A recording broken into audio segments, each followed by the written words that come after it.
Magandang araw.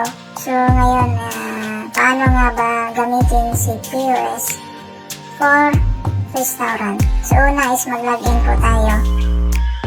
And then, punta tayo sa quick sale. And select po natin yung item. And select natin yung table. Tapos, i-create natin yung kitchen order.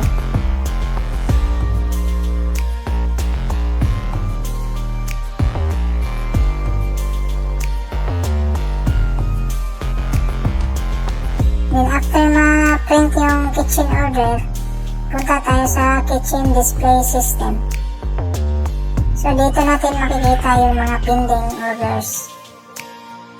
So kapag cooking na ang status niya, nasa gitna po siya. And then kapag ready to serve na, is nasa right side po siya. And then kapag ready to serve na, is magpiprint ulit ng kitchen order. Then, ayun, ready to serve na.